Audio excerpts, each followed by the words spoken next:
So something's going on right now, right? Something really, really big, a virus that has spread throughout the entire world. Nothing like this has happened within my lifetime, within your lifetime, within my parents' lifetime. I don't even think in their parents' lifetime. This is a huge, huge thing. And maybe you're watching your parents try to figure out what to do. See, all of us are always trying to figure out how to respond. What is the best way to respond? I always dealt with this my whole life. Like socially, I was never really good at knowing the right response. So if I was on the bus and someone said, "Hey, you're stupid," like, okay, what do? Do I hit them because they called me stupid? Do I laugh because it's a joke? Do I make it into a joke? What do I say? And I would freeze. So I ended up just saying, "Quit it," and then everyone would laugh at me. So I was never very popular as a kid. I was always a little slow to figure out what is the right reaction. So all of us have to deal with it every day, right? Something happens that we didn't plan, that we didn't know was going to happen. So now what is the right thing to do? What am I supposed to do now? Someone comes and punches you in the face and your nose starts bleeding. You can either overreact or you can underreact. If you just laugh, that's so funny, look at my nose is bleeding, ha ha. I think that's an underreaction for someone bopping you in the nose. Now, if you tried to find the nearest knife and killed them, that's what we call an overreaction. You would end up in jail. So we're all trying to figure this out, aren't we? And that's what was happening in the book of Philippians. This is one of the letters from lockdown. There was this guy named Paul. He was really cool. A lot of people were becoming Christians because of his preaching. He wrote a lot of letters, and we now call a lot of that the New Testament. And he got arrested. And he didn't get to continue going to school. Like he didn't get a lawyer. You know, when someone's arrested now, if you can't afford a lawyer, the government pays for your own lawyer. So Paul didn't have any of that. He was arrested. He was literally in chains, sitting down, chained up on his arms, probably chained up on his feet. He was allowed to write letters. So he wrote letters from lockdown. And one of those letters was the book of Philippians. And he wrote a letter to the people and the church in the town of Philippi. And he said, here's what I'm doing while I'm chained up. Because they were like, Paul is so great, we love it, we love what God's doing. All of a sudden, Paul's arrested. I know it's not the same situation, but it was something else that they didn't know how to respond. Do they under-respond? Or do they just say, well, life goes on, I'm sure he'll get out, maybe, eventually. They won't pray for him. That's an underreaction.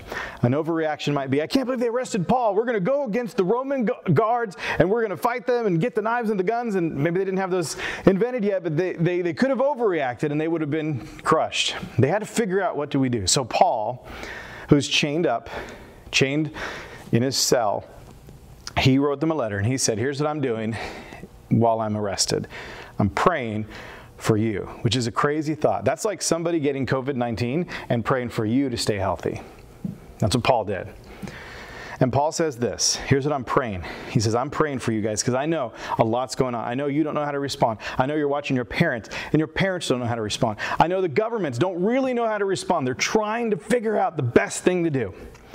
And Paul says this, my prayer for you is that your love may abound more and more in knowledge and depth of insight so that you may be able to discern what is best. That is such an interesting statement to me.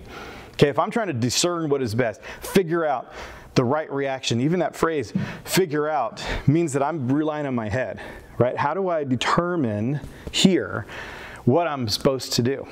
How I'm supposed to respond. Paul says it's not about your mind. It's not about your experience. I want you to love God more.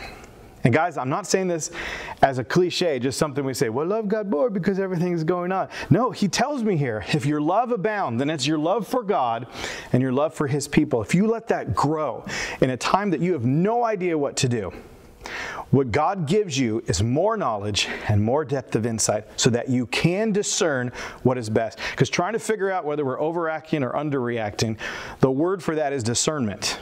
And that's what God wants us to have right now. I need to know how I'm supposed to respond.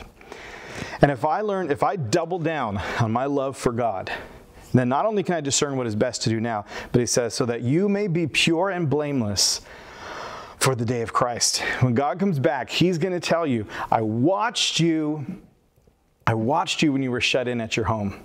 I watched how you responded, and you were good. You did it right. You did it right. This matters later. Like this big old thing that's happening, it matters what we decide. It matters the things that we decide are funny and try to tell as jokes. It matters where we get our information. It matters the things that we say to friends. It matters, like, don't say stupid things. We need to guard our tongue. Really, I mean this really.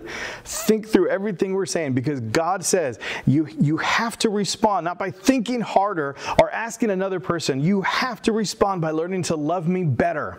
Because if you do that, if you're asking me for the advice, if you're praying to me, not just for yourself, not just for your city, but for every single person who's affected by this, if you're asking me, I am watching you and I will mark you as pure and blameless. I will mark you as someone who knows whether to over or underreact. You have the correct discernment, not because you're smart, but because you learned to love me better through it. So thank you for that. On to the next speaker.